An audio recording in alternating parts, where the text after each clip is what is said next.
इसे कहते हैं गजरोटा, इसे कहते हैं फिंगर, इसे कहते हैं पाउडर, इसे कहते हैं बच्चों की आँख जो काजल नहीं लगवाना चाहता।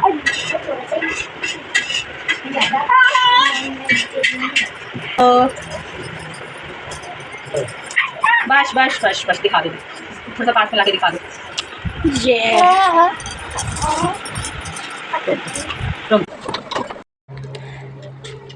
राधे राधे, जय श्री कृष्णा, राम राम। स्वागत है आपका मेरी उबड़ खाबड़ ज़िंदगी में। उबड़ खाबड़ इसलिए क्योंकि अभी इस वक्त मेरी ज़िंदगी ट्रेन की पटरी से नीचे हो चुकी है। बच्चे हैं, घर का काम है, बच्चों के हॉलीडे होमवर्क्स है, ये सब से बिल्कुल भी फुर्सत नहीं मिल पा रही है। तो चलो अपन आते हैं अपनी पटरी पे। तो मैं बनाने जा रही हूँ बैगन का भरता। तो चलो उसकी रेसिपी मैं आपके साथ शेयर कर रही हूँ, तो बिल्कुल ध्यान से देखिएगा। शेयर नहीं, रेसिपी। हाँ, तो रेसिपी में ये हुआ, मैंने प्याज, टमाटर, अदरक, लहसुन सबका पेस्ट बना लिया और कढ़ाई में सरसों का तेल डाल के उसे भूनने को रख दिया। मैं अलग अलग पेस्ट नहीं बनाती हूँ, मैं एक साथ ही सारे पेस्ट बना के कढ़ाई में डाल देती हूँ और उसी में सारे मसाले डालती हूँ। ओहो, मैं तो भूल गई, बैगन का भरता नहीं, मैं तो भरवा करेली बनाने जा रही हूँ। तो चलो, आपको मैंने आगे की रेसिपी बता दी है। और मैंने करेली को हल्का सा स्टीम कर लिया था जिससे ये जल्दी हो जाए, क्योंकि रात का टाइम था, बच्चे भी थे, इस वजह से। वैसे उसको आप वैसे कढ़ाई में तेल डाल के फ्राई करो तो बहुत अच्छा लगता है, और वैसे भी बहुत अच्छा लगता है। और इसमें स्पेशल ये है कि मैंने जो करेली के बीज थे उसके ऊपर जो कवर होता है ना, मैंने बीज हटा के उसके ऊपर वाला कवर भी मसालों के साथ तैयार कर लिया था। मैंने मसालों में कुछ स्पेशल नहीं किया, हल्दी, नमक, धनिया और एवरेस्ट वाला मसाला डाल के तैयार कर लिया और उसको अच्छे से भर के सरसों के तेल को गर्म होने तक रखेंगे और फिर उसमें ये सब डाल देंगे और धीरे धीरे अलट पलट करके ये तैयार है। और अलट पलट करते समय आपको लगे कि मसाला गिर रहा है तो आप धागे से बांध सकते हैं।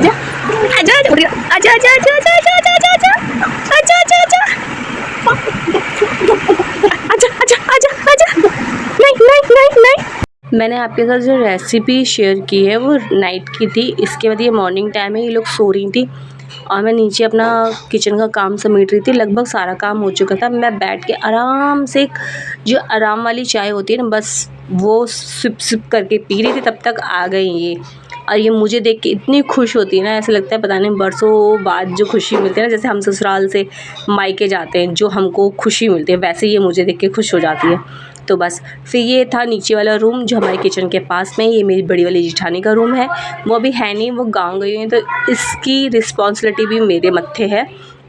तो इनकी चद्दर वद्दर सारी साफ़ कर, क्योंकि वैसे ज़्यादा टाइम मैं यहीं पे रहती हूँ, सिर्फ रात को ऊपर सोने के लिए जाती हूँ। तो मैंने पूरी चद्दर बेडशीट वगैरह साफ़ करी, बेड वेड साफ़ किया, नीचे की झाड़ू लगाई, पोछा लगाया। और आज मुझे हो गई थी लेट, क्योंकि आज ये लोग लेट सो के उठी तो सो नहीं रही थी और ऊपर से किच किच किच किच किच किच कर रही थी। हम लोग सोच रहे थे सो जा, और हम चाहते हैं कि बच्चे सो जाए, तो ऐसा हो सकता है सो जाए ना, नेवर। तो बस यहाँ की झाड़ू लगाई, फिर किचन की झाड़ू लगाई। अभी मुझे मैं नीचे की सफाई कर चुकी थी। झाड़ू तो सुबह मम्मी लगा देती हैं, बाई चांस से ऐसा होता है कि हम लगाते हैं, जैसे मम्मी लगा देती हैं। तो पोछा लगाया नीचे, फिर ऊपर आई किचन में, तो किचन रूम समेटा, किचन का झाड़ू पोछा किया। जैसे ही कमरे का झाड़ू पोछा किया, वैसे ये बड़ी वाली आ गई, छोटी वाली पास में गई हुई थी अपनी बुआ का, मतलब हमारे पास में गई हुई थी। वो उनकी बुआ लगती है, पड़ोस में ही रहती हैं, तो वो उनके पास गई थी, ये आ गई। अब इसको लेके काम करना इम्पॉसिबल।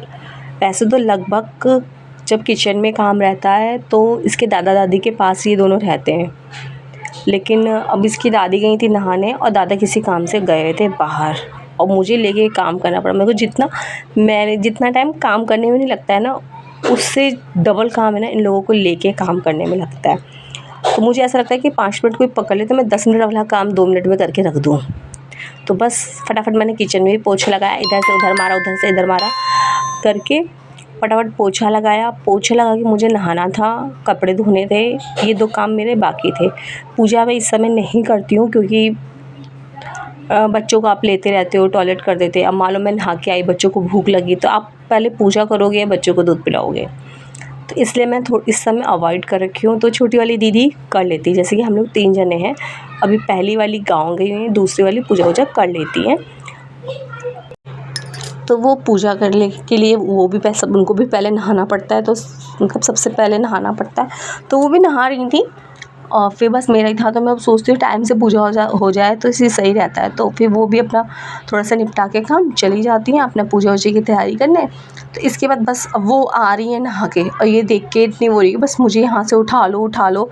तो बस फिर उन्होंने थोड़ा सा इसको बहलाया फुसलाया, उनको भी लेट हो रहा था पूजा करने में, तो वो जा रही थी पूजा करने। फिर इसका भाई आ गया था अभिनव, तो फिर उनके साथ वो खेलने कूदने लगे। बस ऐसा ही रूटीन चलता है। और मेरी वीडियो अगर आपको थोड़ी सी भी वीडियो मेरी अगर अच्छी लगती है तो प्लीज़ मेरी वीडियो को लाइक कीजिए, कमेंट कीजिए, शेयर कीजिए, और मेरे चैनल पे नए हैं तो मेरे चैनल को सब्सक्राइब ज़रूर कीजिएगा। आपके एक लाइक और कमेंट से मेरे को बहुत मोटिवेशन मिलती है।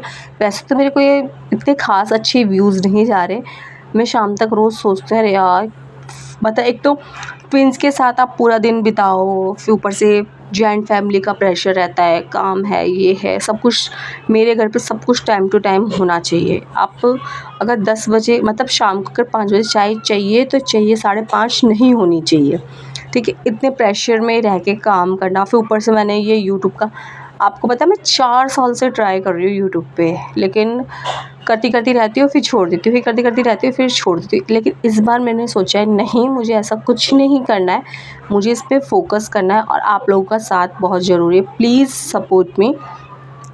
और आप इसके अलावा प्रेगनेंसी से जुड़ी कुछ भी बातें जानना चाहते हैं तो प्लीज़ मुझे कमेंट कीजिएगा, मैं आपके साथ डिटेल में शेयर करूँगी। और प्लीज़ लाइक ज़रूर करके जाइएगा, जिससे मुझे बहुत मोटिवेशन मिलती है और मुझे वीडियोस बनाने का मन भी करता है। तो मेरा नीचे का काम कंप्लीट हो गया था, इसके बाद मैं ऊपर आ गई थी ऊपर के काम करने के लिए। तो यहाँ मेरा ऊपर का मैं कैमरा सेट कर रही हूँ, मेरा कैमरा सेट नहीं हो रहा है तो ये आगे पीछे थोड़ी सी क्लिप हो गई है लग रहा है मुझे। अरे बाबा, लग नहीं रहा, हो गई है आगे पीछे क्लिप, चलो कोई ना। तो यहाँ सिंक इसलिए रगड़ के मांजा जा रहा है कि रोज़ मैं ऐसे ही छोड़ देती थी हल्का फुल्का हाथ लगा के, आज अच्छे से रगड़ के साफ़ कर देती हूँ क्लीन। और अपने रूम में कर रही हूँ, अपने रूम में भी बस रात को सोने जाती हूँ फिर भी इतना बिखरा हुआ हो जाता है। और मेरे को बहुत टाइम हो गई अपने रूम की डीप क्लीन किए हुए, तो जल्दी आपके साथ वीडियो शेयर करूँगी डीप क्लीनिंग वाला। तो अपने घर का अच्छे से अपने कमरे की चादर वदर चेंज करनी थी क्योंकि बच्चे सोते हैं। और टॉयलेट वगैरह आप चाहे कितनी दरी वरी बिछा के रखो, लेकिन टॉयलेट तो चादर पे हो ही जाती है। इस वजह से मैंने चादर हटा दी, क्योंकि एक तो ऊपर से इतनी गर्मी रहती है चारों तरफ से, क्योंकि ओपन का मतलब दीवारें नहीं है, सिंगल दीवार है और छत की तपन रहती है। तो वैसे ही उस चादर या फिर कपड़े वपड़े वैसे रहते हैं ना, थोड़े से गंदे हो जाते थे, स्मेल आने लगती है। इसके बाद मैं ऊपर आ गई थी, कपड़े वपड़े धो लिए थे साइड में, मैं सोची पहले नहा लूँ फिर कपड़े खंगारूँगी।